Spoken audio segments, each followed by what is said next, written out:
Well, g'day. Good Friday afternoon. I haven't done a beer Friday afternoon for a while. Oh. Let's make up for lost time. Now, because there are inevitably questions about the beer, the beer of today is I would say my favorite beer. It's the Pirate Life Double IPA. It's not an everyday beer, but I was going to say it's been a long week. I don't think it's been a long week. In fact, I realized today, just as I was preparing the content for this, it's been a short week. The reason it's been a short week is we had a public holiday on Monday, which normally wouldn't mean anything to me because it's a day that ends in Y, so it's work stuff. But we did go away for the long weekend. I only posted a couple of photos. Went to the island previously known as Fraser Island, now known as Gari up here, which is great. Now, I posted a bunch of photos when I was there in December when we took some Norwegian friends, and it was summer. That's what happens here in December. It's summer. I know things are the other way around in other parts of the world. Not where you are, Brendan. You're in Victoria. Never, well, it's either cold or hot, or windy or rainy in Victoria. Maybe all on the same day. Anyway, I posted a bunch of photos in December, and it was just an epically cool spot. And we taken some Norwegian friends there, decided to take the kids there this time.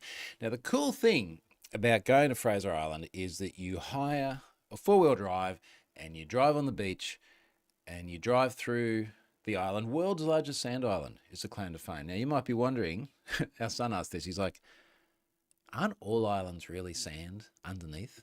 Well, apparently a sand island is when you get enough sand sort of blown up and accumulated over however many hundreds of thousands, millions of years, whatever. It builds an island. So the whole thing is based on sand. And you just spend the time like driving down the beaches. Beaches are roads on Fraser Island. They're roads with speed limits, with police, the whole box and dice, sometimes with aeroplanes landing on them too. You drive down part of the road and there's a sign about looking out for aircraft, and then like a little Cessna, it just comes and lands amongst the cars. It's beautiful. It is such a nice place. About a 3.5 hour drive north of here before you pick up the four-wheel drive, and then you pick it up, and it's always a shitty old Land Cruiser, which is fine, because if you have a nice one, you really don't want that on Fraser Island. It's a lot of like close trees and stuff like that. It had been raining a bit, so we got very messy. Anyway, awesome fun. So it has felt like a shorter week for me.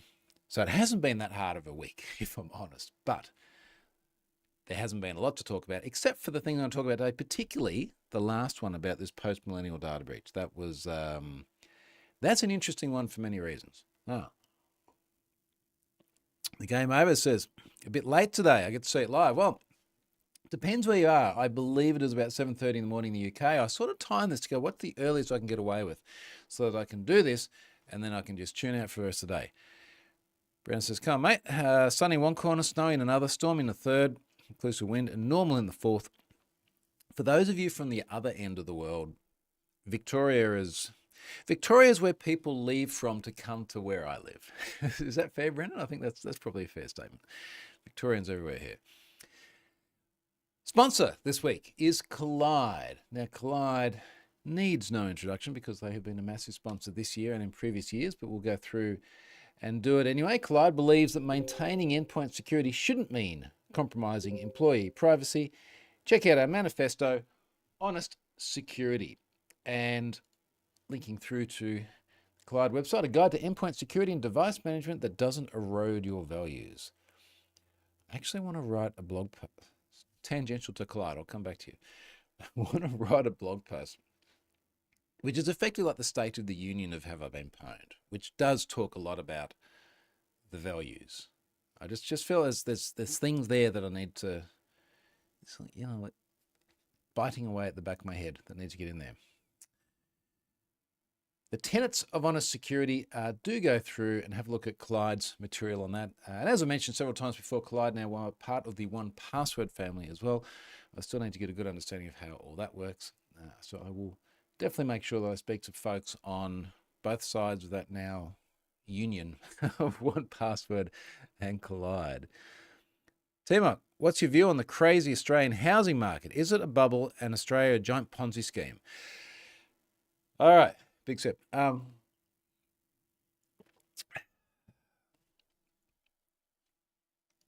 Sure, we got time. Why not? I tune out if this is you. I'm looking up a blog post here. I wrote something 6 years ago now, which is very tangential to what I normally write. And I'm going to drop it in the chat here. 10 personal financial lessons for technology professionals. Now, I am not a financial advisor. I think you got to give that advice.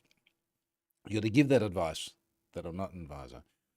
But I wrote this having been in this industry for a long time and being quite interested in the housing market, among other things. And in here, how do I actually say it? Properties. I bought a lot of property. That's what I want to say a lot. It's double figures in terms of the numbers, but I started when I was very young compared to now. I started more than 20 years ago, buying investments and paying a lot of attention to the property market. And I haven't paid as much attention in recent years, if I'm completely honest, because I've been very distracted by data breaches and 3D printing and home automation. But I was very into it, and it was a very, very good time to do that early when you're young. There's a whole blog post about that, which I just shared. I do watch it quite a bit, and I have been thinking a lot about wanting to buy some more property too. The really weird thing about Australia is we've got a combination of really interesting factors. Now, particularly here in Queensland at the moment, and I don't want this to become like the property investment thing because I'm not an advisor. I don't want to go and talk about data breaches. I've found it very surprising that the prices have stayed so high. And there are some stupid prices. Literally the street we live in here, some of the prices that we're seeing here are mind-boggling, which is great for this place since I bought it long enough ago.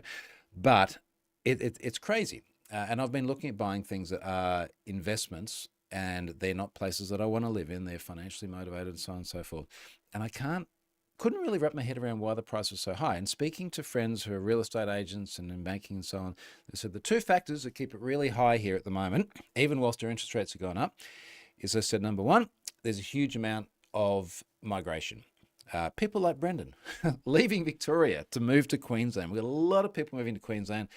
A lot of that happened during COVID, and a lot of it is still happening since, particularly as you get more remote work and you can live anywhere. Why not be somewhere sunny where there's not as bad traffic and angry people like Sydney? And the other thing is that because the rental market is so tight, that the rents stay very high and the yields stay very high, so it looks really attractive for investors. So why wouldn't the prices stay high? But it does, I do agree, it does feel overinflated. And I suspect that given the course of time, at the very least, we'll just see prices remain stagnant for a very long time. Maybe we'll see them start to reverse a bit. It doesn't look like we're heading anywhere for a crash. And it seems like the RBA might even lift the rates again this year. Anyway, it's a very good question. I have actually wanted to write a follow-up to that blog post I just shared because I have many other thoughts since then. Simon is in Sydney, where the people in the traffic are angry. Rob says, quiet, you jinx it. I only just got in the property game. Well, hopefully you didn't get in just now while it's so high and then it only goes to, what do they say? It's not timing the market, it's time in the market. So you give it long enough, it'll be fine. Brendan said they had a quick look at real estate back home in Morwell. Apparently housing is starting to break the 1 million mark. Noting that, for those who are unaware, Morwell is 2 hours east of Melbourne. Yeah, that's crazy, isn't it? It's getting like that in the Gold Coast too. And I so clearly, distinctly remember I lived in Sydney from 2000 through to 2015. And I clearly remember when they hit 1 million, and this is 1 million Aussie dollars. If you're in America, it's about 666,000 because it's about 1.5 to 1 at the moment. If you're in the UK, that's about 500,000 pounds. I remember when I hit that in Sydney and it was constantly about half the price here. And we're just now starting to tap into that 1 million mark here as well, which is nuts. Mind you, it's probably nearly 2 million in Sydney now. I don't even know. Someone says, happy looking at the Harbour Bridge and the Opera House. Well, you're definitely living in some expensive property there, that's for sure. So, yeah, good on you, mate. Well done. Rob says, couldn't get a house in the UK in my hometown for 50,000 GBP. End up buying in Brisbane for near 500,000 500,000, which I assume is Oz. you still get a lot for your money here in Australia, and particularly here in Queensland, and I think the Gold Coast is still pretty solid. Depends where you go. T-Mark says, every time I drive in Queensland, shift as well plates, I get clowns and four-wheel drives tailgating me. What's up with that? Come to think this is a small brain edging as well thing. The thing I always found, being objective about it, having all that time in Sydney, but my heart here in the Gold Coast, is when I drive down to Sydney and I'm on that F3 and I get past about Newcastle, and Charlotte says this as well, I turn into like, I don't know, all my patience goes, the distance between the car in front reduces, the hands grab the steering wheel tighter. There's something about Sydney where everyone's just angry and in a rush and going really slow because of all the traffic. And then I come here and they're just constantly complacent and running red lights, which I hate. The number of times here on the Gold Coast,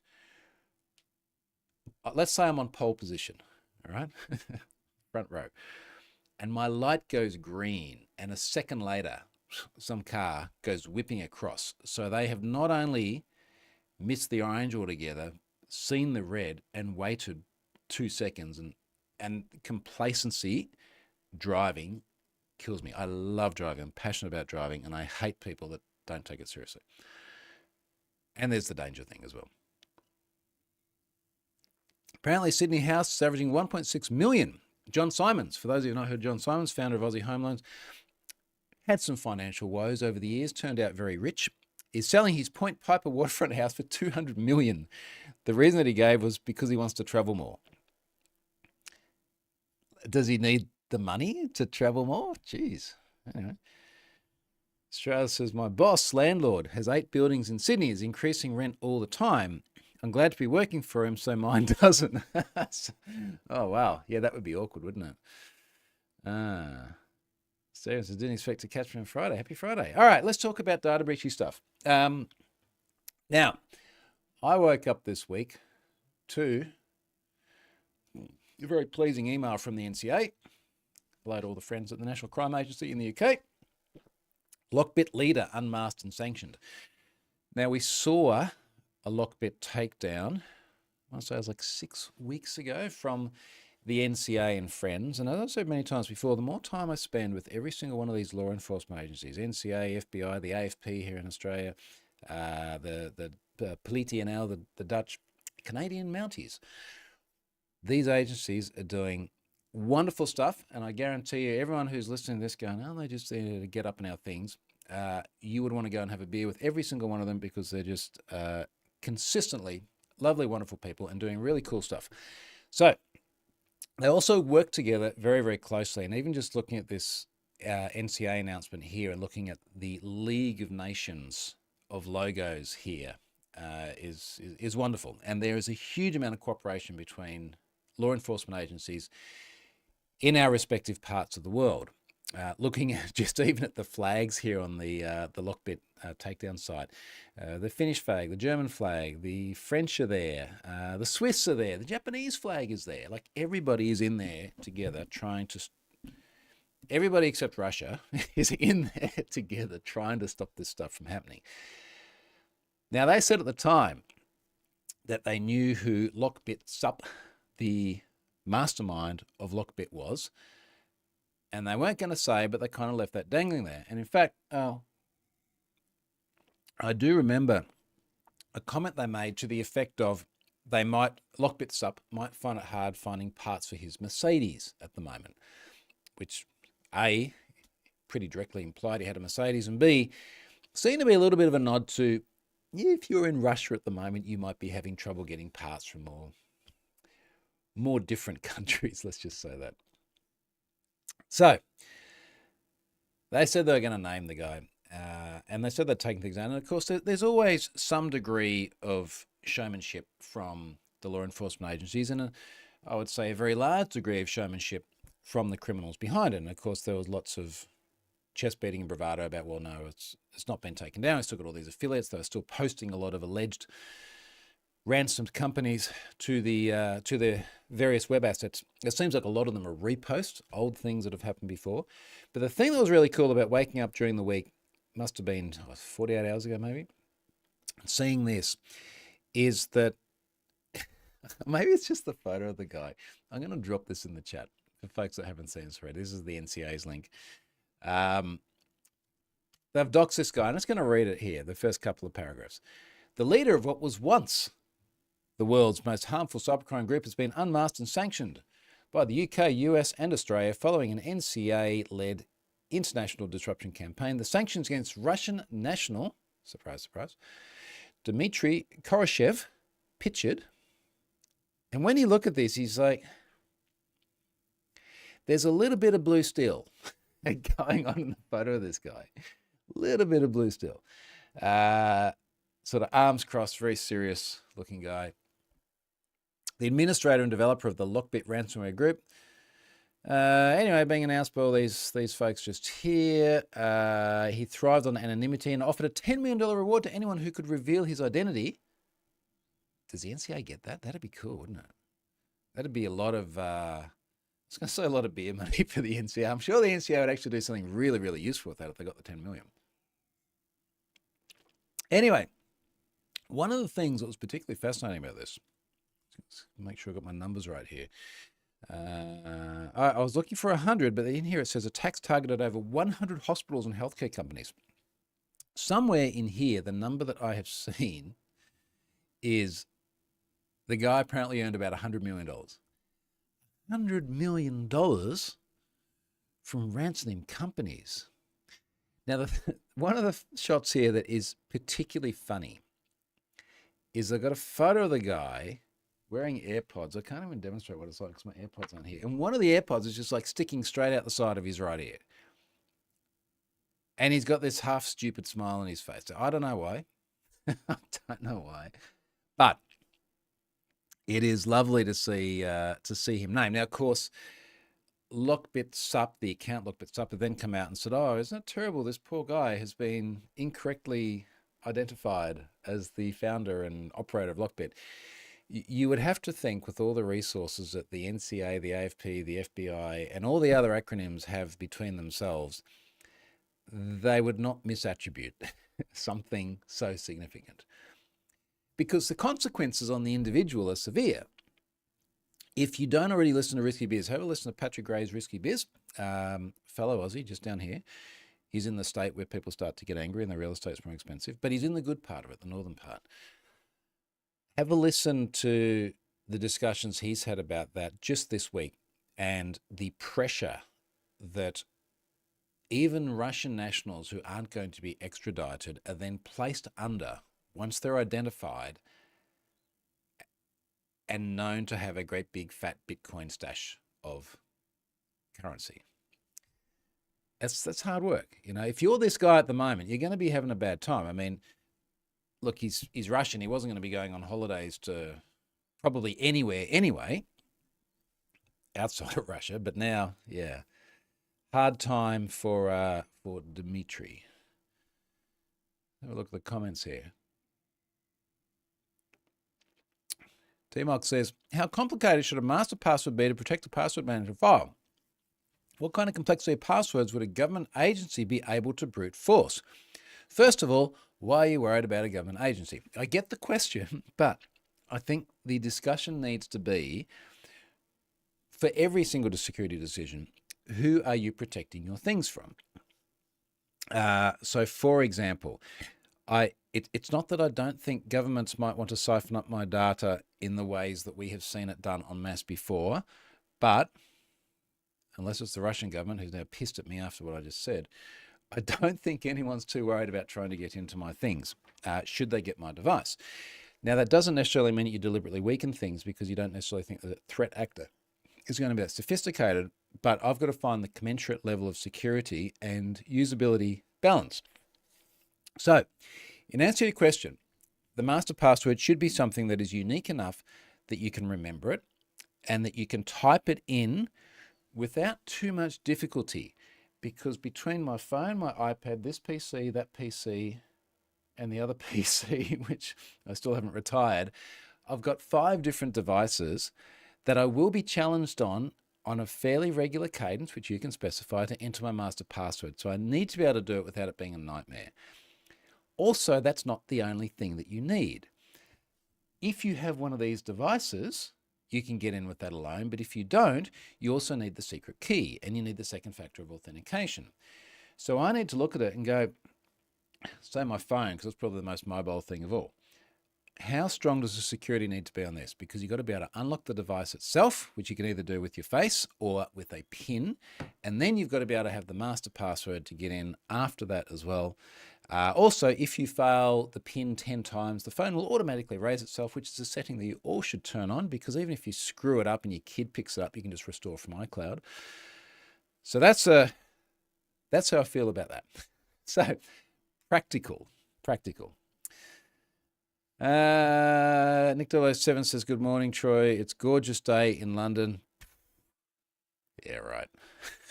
Occasionally it is. I'll give you credit for that. I had a really nice day in London in Gatwick in September. It was lovely. I was in Gatwick in September and it was over 30 degrees, sitting by a pool in a lovely estate. Very, very nice. Brendan says, it, being LockBit's up, looks way too professional for a mugshot. Well, it's not a mugshot. It's obviously his, I don't know, he's like his OnlyFans cover photo. I don't know what it is. But it is an interesting photo now that I think about it, because it's got a proper backdrop as well. You know, like what's Dimitri doing here? I don't know. Then again, you got $100 million, you can afford some good photos. So yeah. Stratus says, I wonder how long DNA will be scanned to unlock devices. This actually brings us back a little bit to a discussion from last week about the clubs New South Wales and about the terminals where the allegedly Filipino developers, I wonder if this website's still up actually. We might have new things to talk about. Have I been? Outerboxed was the name of the company. So Aussie company Outerbox, spoke with us at length last week.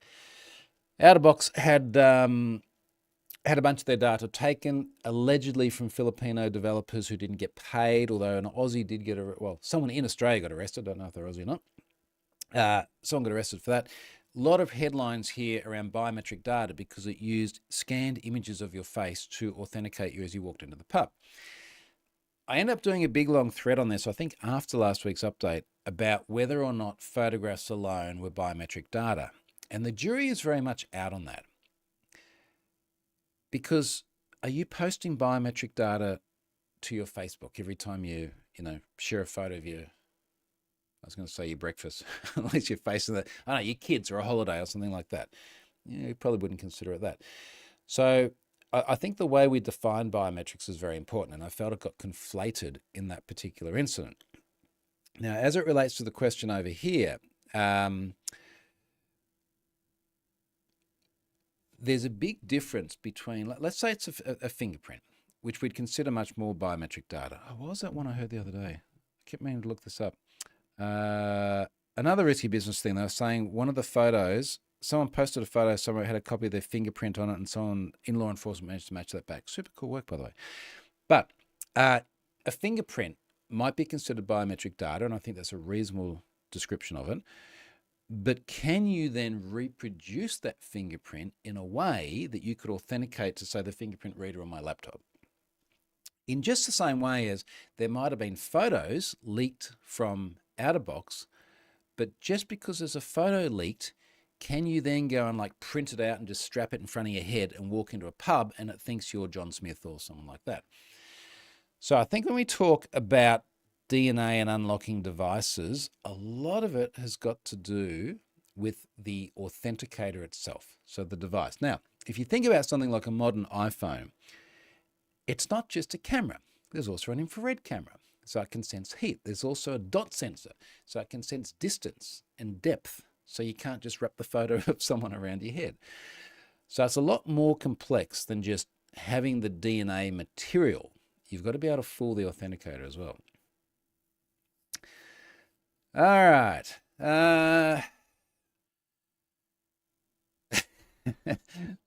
James says, awesome, Troy. Got up with the projector sitting in the hot tub. Now, one of the reasons I'm doing this now at 4:30 in the afternoon is so I can finish in time to go and get in the hot tub with Charlotte, and that's going to be my Friday afternoon, sitting in there in the hot tub with my beautiful wife, having a cold drink on a Friday afternoon, and that just sounds like heaven to me right now. James says, got new ID earlier today, no biometrics stored in it. UHF long-range RFID tag. Serial number can be used to pull up biometrics. It came with a Faraday sleeve from the state. Jeez. What sort of ID is that, James? That's kind of fascinating. While you answer that, Dell got breached. Now, Dell has appeared on my timeline a couple of times because one of them is I've had a gazillion different people, that is the technical term for a large number of people, send me messages from Dell. And the title here is an important message about your Dell information. This is a Dell disclosure notice. You know that they've had a data breach because they start by saying Dell Technologies takes the privacy and confidentiality of your information seriously, which is the way every single data breach, after a company hasn't taken it seriously enough, begins. We're currently investigating an incident. Dell portal, database with limited types of customer information. What was accessed? Name, physical address, Dell hardware and order information, including service tag, item description, date of order, related warranty information. I would suggest that it's the name and the physical address, and the information involved does not include financial or payment information, email addresses, telephone numbers, or any highly sensitive customer information. That doesn't seem too bad in the scheme of things. Names and physical addresses and Dell stuff that you bought. So anyway, that has obviously gone to a very large number of people given the gazillion messages I got. It was posted to a popular hacking forum. I went to find that post just before I did this live stream. Post had gone. This person says, the person who posted originally, my old thread was removed by the mods due to expired sample link, so some people thought the data was sold. But no, I'm still the sole owner of this data and I'm planning to sell it to one individual only. I don't have email phone number for this 49 million, but I do have email and phone number of some several thousand, which is a lot less than 49 million, all recent. Included types of data, full name of person, company name, address, city, province, postal code, all of this is still address, mate. So the claim here seems to line up pretty well with Dell's disclosure notice. Top 5 countries with most systems. Number 1, US. Number 2, China. Number 3, India. Number 4, Australia, representing. Number 5, Canada. I would argue that in the scheme of things, let's have a look at the sample data here. There's a gzip, and I'm going to download it. Screw it. I would argue that in the scheme of things, this is not too bad as data breaches go. So it would feel like Dell's done the right thing, got on the front foot and disclosed very quickly. And I don't think it's going to be too bad for people that are in there. That's that one done. Now, James says, enhanced ID, I can travel to Canada and Mexico with it by land. Okay. Joel's not happy about the Dell one. He's in the Dell one. Brendan says, is the service takes the serial number of a given device? If so, very much no. Correction, if so, very much oh shit. Good question, Brendan. What can you do with the serial number of a given Dell device? Can you resolve that back to a customer and further identity data? While you think about that, next one, Tapware. Now, you have probably not heard of Tapware unless you're from Bangladesh. And I don't have a large Bangladeshi audience. I would like to expand it, but as far as I know, my numbers are quite limited in that part of the world. Sin have I been pwned? 95,000 email addresses breached last month. Also includes name, job title, date of birth, gender, religion, national ID card scans, and other labor-related information. Now, this looked much worse than what it turned out to be, at least in terms of like the raw email address numbers. But there are a couple of interesting things about this. So first of all, the data is spread out there through all the usual channels. It actually has a very large size. This was, and I'm looking at the disclosure notice here, from the Bangladeshi Cybersecurity Intelligence, that's a BCSI, government department. They said 50 gigabytes. The data I had, I think, was about 100 gigabytes. And what made it so large was scans of the national ID cards. So that's probably bad news for folks there. And it seems to be a lot of labor-related information. So my assumption is that Tapware created software to manage your workforce, and one or more companies use this data to collect all of this information about their employees. And that included the obvious stuff, name, address, phone number. For reasons that I don't understand, but might be a local cultural thing, your religion. And from memory, most people were either Muslim or Hindu, which are Bangladesh. I assume that is a reasonable assumption. I don't know why you'd collect that. But again, maybe that's just, can you imagine in Australia going for a job? So, okay, how many years of experience? C#, JavaScript. What religion are you? It's like, screw you. That's none of your business. Now, what I found actually really interesting about this wasn't the breach itself, but it was the government coverage of it. So bcsi.gov.bd, again, the Bangladeshi Cybersecurity Intelligence, they posted a screen cap of the data that has a whole bunch of PII in it. Now, I'm going to drop this into the chat as well for folks that are interested in following along here. So I can't recall seeing a government talk about a data breach, and we do see a lot of governments talk about different data breaches, whether it be everything from the NCA and LockBit SUP and all that sort of stuff just talked about. Our Oz government has spoken about many data breaches recently, including the unboxed one that we just spoke about. I can never remember it. The Clubs New South Wales one. I can't remember a government ever doxing people in a data breach. And that's exactly what it is. And if you have a look at that link, this is Bangladeshi government, so I feel it's reasonable to share the post that they made, and they've got people's PII in there, which fascinates me. We are becoming a more liberal society as it comes to, I guess, governments sharing information about data breaches and so on. Okay.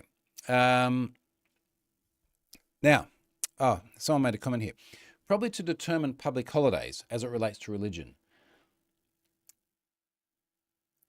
Does it ever make you wonder which religion gets the most public holidays? What is the right answer when you're asked about your religion when you go for a job? It's like, let me see. If you're Christian, you got Easter, you got Christmas. If you're Muslim, which one gets Diwali? Diwali seems really cool. Anyway, maybe that's an interesting factor that might play into how you disclose information to a potential employer. All right, let's talk about the big interesting one of this week, and more specifically of today. And I spent way more hours today going through this than what I would normally, for reasons that I'll explain as I unfold the whole thing. Now, this is another one of these things where I had never heard of the site. I had no preconceptions about it. I'm not American. I'm not really interested in politics. And yes, this one is Canadian, but it seems to be very American. Let me explain. There is a media outlet called the Millennial. Now, what's fun, it's just easier sometimes to, maybe we'll just read, I could read the Wikipedia description, but then even my daughter the other day, my daughter, she's like, our teachers say you can't use Wikipedia. It's like, why not? I said, well, because people can change it. Like, yeah. Well, but you have to cite references. Like, why is this a problem? Oh, it can be subjective. Now, she didn't say subjective, but obviously that was where they're going. I'm trying to find the right way of describing this, I guess, independently. Now, if you're working ahead of me, feel free to drop that in the chat. The Millennial is an English language conservative Canadian online news magazine. Founded in 2017, it publishes national and local news and has a large amount of opinion content. It has been owned by Human Events Media Group, the parent company of American conservative website Human Events, since 2022. Now, I had multiple people reach out to me about this incident, and some of the communication I had from people, I was just having a little bit of trouble understanding what had actually happened. And the first bit of communication I got, and keeping in mind, I get many, many, many emails, DMs, signal messages, like whatever, every single day about data breaches. And I have to try and figure out what is the stuff that requires attention and is serious versus what is the stuff that, I mean, when I got just before doing this live stream, it's like, I found something with like 3,000 people in it. Oh, okay, that's probably not significant. So I'm trying to filter this out. And it took me a while and multiple people flagging the same thing to really realize the significance of this. Now, the post-millennial is very conservative orientated news. Now, for people outside of, let's say, North America, so we can be inclusive of the US and Canada together, for people outside North America, for the most part, I don't think we really think a lot about this. And I say this as an Australian who spends a lot of time in Europe, has lived in the Netherlands for a couple of years, has a Norwegian wife, has lived in Singapore for many years. Like, I feel like I have a reasonable global grasp. And there is something about North America that is very polarizing on conservatives and liberals.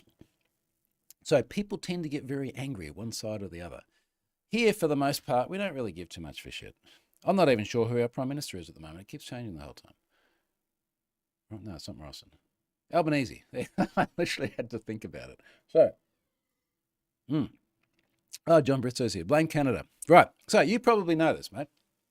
You would also agree, as a fellow Gold Coaster, that we don't really give too much thought to who's in power or who's doing what.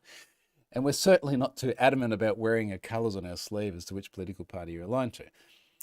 Now, the way I've seen the post-millennial represented is I've seen people say far right, ultra-conservative, whatever. And if you have a look through the headlines, and again, for the sake of folks following at home, I'll just drop that into the chat.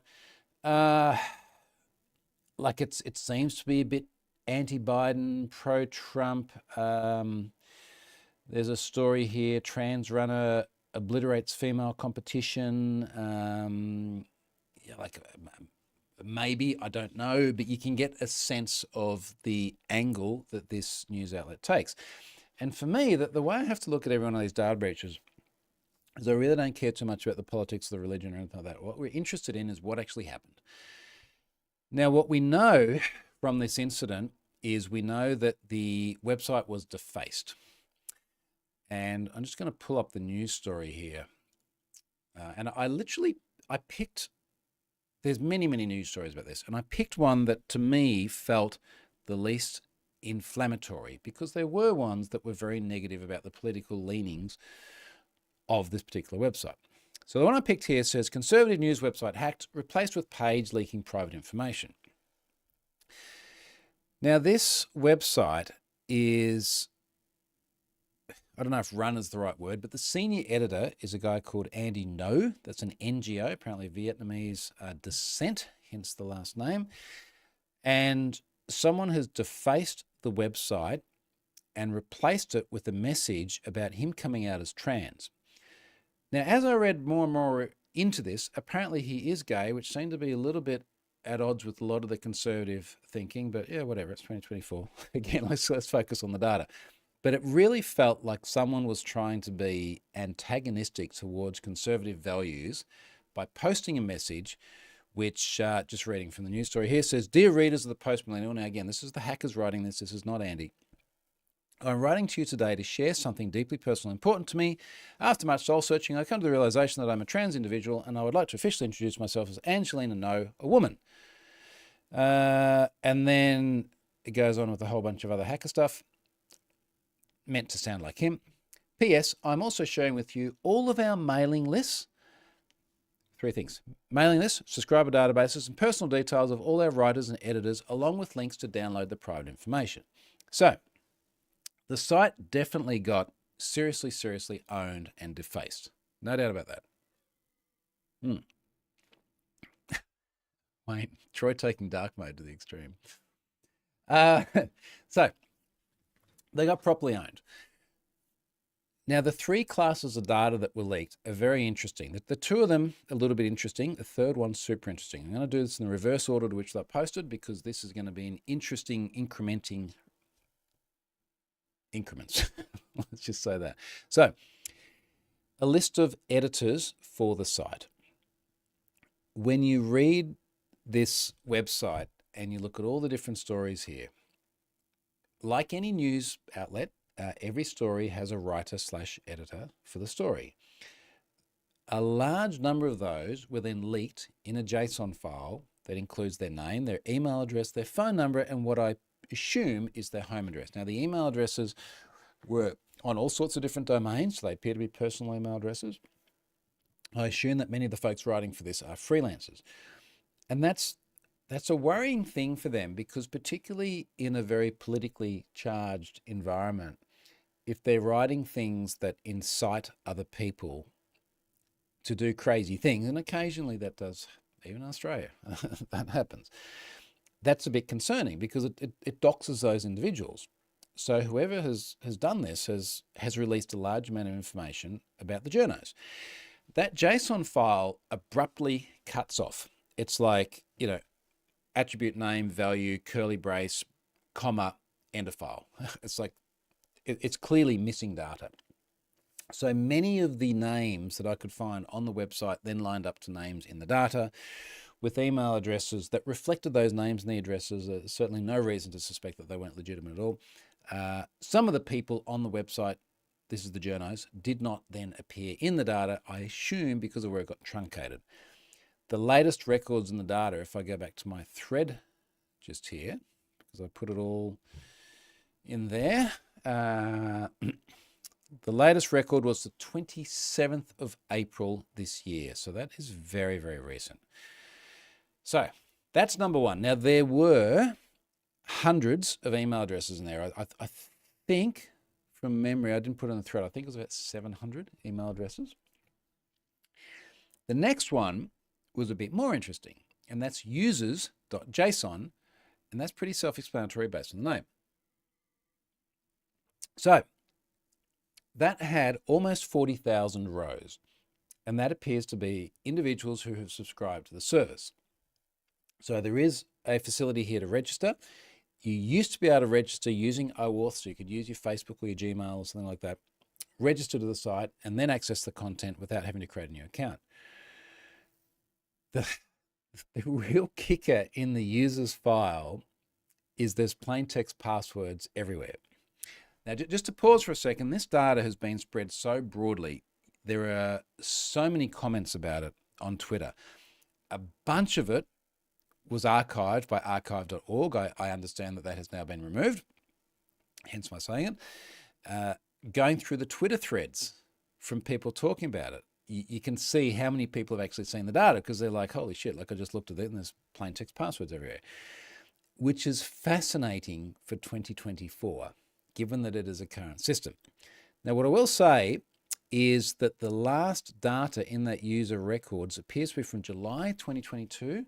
So you almost get the feeling that someone's grabbed access to backups as opposed to current live data. But that's a big concern for the folks in there, because inevitably those passwords are going to unlock all sorts of other accounts. But here's I guess the wildest thing, and the thing that I'm sure I'm going to get a gazillion emails overnight, because I've already got a bunch during my day tonight when a lot of you are asleep and a lot of Americans and Canadians are asleep too. And that is the bit about the mailing list. Now, let me just find the term that's been used here. And I just read it, but just to reiterate it. P.S. I'm also sharing with you all of our mailing lists. Okay, so what does that mean?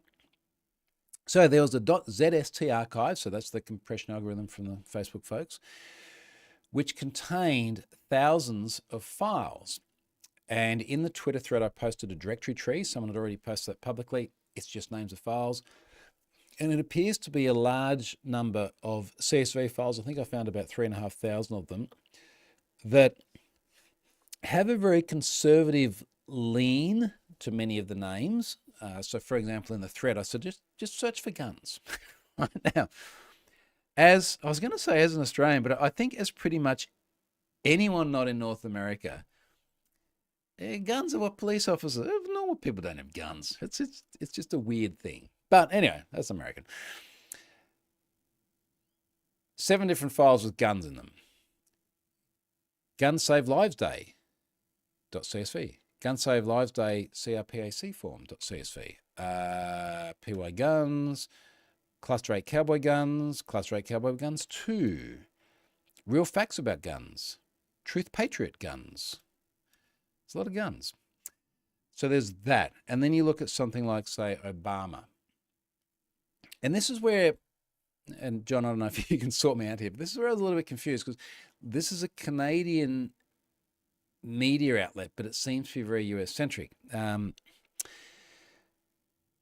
32 references to Obama. The first one's come up here halfway down the page. And this is the file name. It's got dashes in between and no proper punctuation. Let's send Congress a message, defund Obamacare now.csv. Obama arm the enemy. Obamacare bailout. Obama executive orders. Defund Obamacare. Repeal Obamacare. Say it Obama. Lots of variations of that. Stop Obama executive action petition. Nothing is like, thank Obama for being an eloquent speaker, or, you know, like, there's nothing positive. You know what? I didn't even look for Trump. Is it Trump? Ooh, 36 Trumps, not as many as Obama's. Trump 2016 con call, Trump volunteers, Trump winery watch party, Trump delegates, Trump walks Wednesday, Trump. Any other interesting Trump stuff? Trump PAC donors. How will Trump's gun stance affect your vote? Yeah, and it's that. I guess that the point is that all of these file names align with what you would expect to be conservative US values, and are supportive of that viewpoint and less supportive of the other viewpoint. Oh, there's Pence. Pence event, August. Is it wrong that I probably know more American politicians than Australian ones? Oh. So you've got all of these files. Now, I have been very careful in the breach description and in the Twitter thread I put out to say the folks that hacked the website, which is beyond doubt because the thing got defaced, have alleged that this is the mailing list from the post-millennial. It has all the signs of being what you would expect to be mailing lists that a conservative news agency would use. There is nothing to emphatically tie it back, and a week after the incident happened, as far as I know, there is no statement at all from the agency. Now, that makes it a little bit hard because, and I always say to this to organisations, when I do talk to companies who have a data breach, pick on do disclosure, I say, look, create the narrative that you want to lead the press with. If you don't say anything, if you stay quiet, then everyone else will create the narrative around you. Now, that may be mostly right. There may be spins on it you don't like, but if you're silent, you don't get to control the narrative at all. And at the moment, for a website that does a lot of talking, they've done very little talking about this incident. So we're just having to go on what's been represented and to draw some reasonable conclusions at the moment. Now, here's where it gets really messy. The total size of the data breach was, I think it rounded to 27 million records, and more than 99% of them are from those mailing lists. Now, where did those mailing lists come from? As I've started to break this down, I've talked about some of the file names here. What you find is that these CSVs are all sorts of different formats. It's not from one place. Some of the CSVs just have email addresses. Some of them have email addresses and IP addresses. Some of them have the address that people left their data at. So in the thread here, I've given an example. There's a file called 10156 Obama Hates Veterans .csv, which is just, it's so stupidly, deliberately inflammatory. Over 7,000 records from there. And when you go to the archive.org version of the URL that is in that file, you see a sign-up page that's actually just opened up. That's what it says. It wasn't that blatant on the sign-up page about Obama hating veterans. Demand better treatment for our veterans. Our warriors deserve better. Join SOS in demanding the Commander-in-Chief, the President of the United States of America, and Congress keep their promise. Now, this was in 2014, so it would have been Obama then. Keep their promise to provide quality. Don't know who the Australian, I was always going to say Australian President. Don't know who the Australian Prime Minister was then. But I do know it was Obama in the US.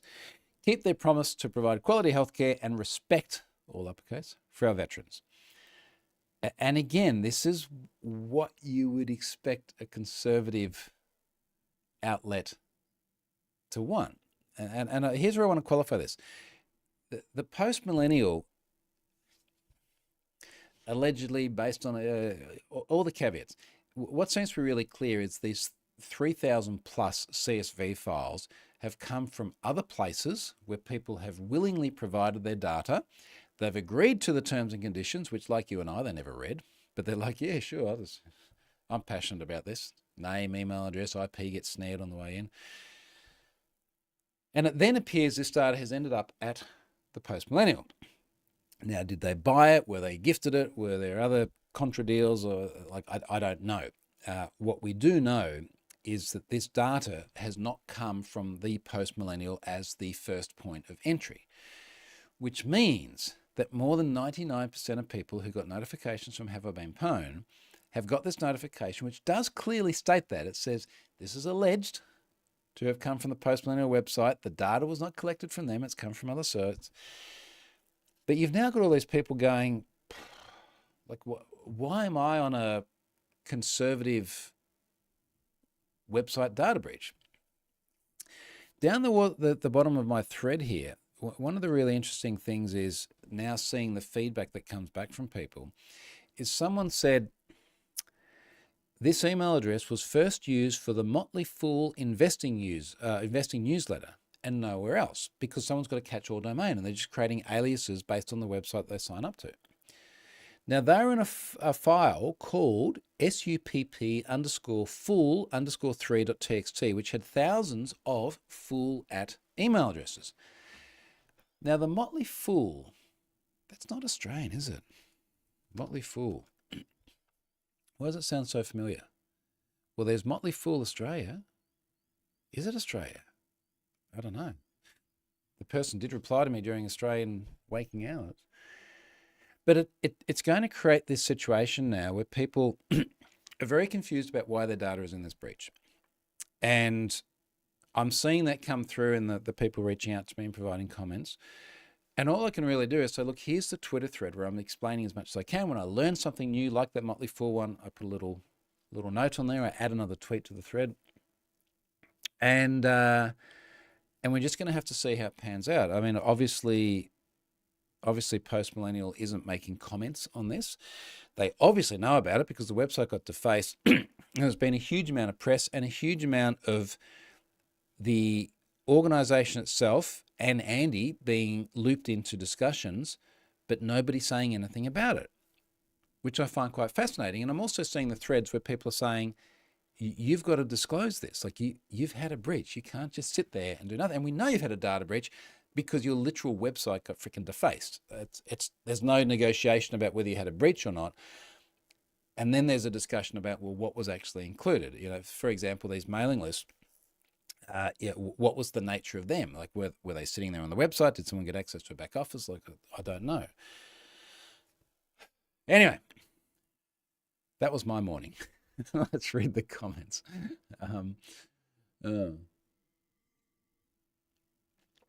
Where do you get to here?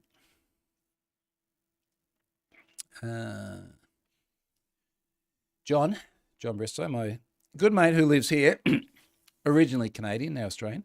We're so closely located to the US, we share the largest unprotected international border, lots of news and politics, absorbed by osmosis. Trump rabbit hole, something here. Simon says, more accounts than the population of Australia. Very, very close. What is our population now? It's about 27 million. Population of Australia. But yeah, that is an interesting way. 26 million, 26.01 as of 2022. But maybe that's 27 million now. Oh, here we go. Australian population 2024, 26.661 million. So, yep, you're right. Maybe you're right for another year too. Who knows? Barry, hello from Ireland. It's been a while since I could listen live. Hope you're well. Yeah, man, we're good. Keep them busy. Martin says, got a lot HIBP working domain alert, which is interesting, worrying. It is interesting to see what comes through, isn't it? James says, oh shit, they probably have one of my old email addresses. It was like stock stuff, if I remember correctly. Martin says, with a big financial advice thing back a decade or more, this is obviously the Motley Fool. Look, well, I guess we'll see what happens. Inevitably, after a data breach like this, when it goes very, very public, and this is very public, it's on a popular hacking forum, it was extensively torrented. I think it would be very surprising if there weren't thousands of people that already had this data, literally thousands of people. And of course, it's replicating all the time. And there will be many people in the data set who seek the data out and find it and then ask them hard questions. So I can't imagine post-millennial not at some point in time having to respond to this, either because people reach out and they make a comment, or there will always be some subset of people who get angry enough that they go and want to take some legal action. And it's a whole other story here. I don't think that that's a good idea in the vast majority of data breach cases. I think something like this is annoying. It pisses you off. They wonder why you have the data. It probably doesn't really do you any real world harm. Having been in dozens and dozens of data breaches myself, but it is annoying, particularly if your data has ended up somewhere that you didn't expect it to be. And I think it's probably a good way to start closing this out. The big thing that upsets people at data breaches is when they see their data retained or used in ways they didn't expect. And I say this as someone who's been in not just so many recent data breaches, but last year, Latitude Financial, one of the trilogy of Australian major data breaches towards the end of 2022, start 2023, because somewhere in the 90s, I had a loan that I don't even remember, and they still had my data, and someone snared it last year. And I just cannot, for life, me understand. It's one of those cases where you just don't expect that to happen. John says, I hate your HIBP emails. Thank you, mate. And look, I hate getting them from me as well. and I do get a lot from me. Multiple occasions where I've loaded a data breach and gone, oh, that's a good job. I'm done with that. I'll go and have a beer and relax. And I go, oh, crap, I got an email. A couple of occasions where Shah's gone, I just got an email from you. What's that about? Oh, I don't know. So you have a life on the internet, so you're in data breaches. Okay, folks, I'm going to wrap it up there. That's the end for today for me. That's my Friday. That is my hot tub time with my wife. So I'm tuning out and going doing that. See you later.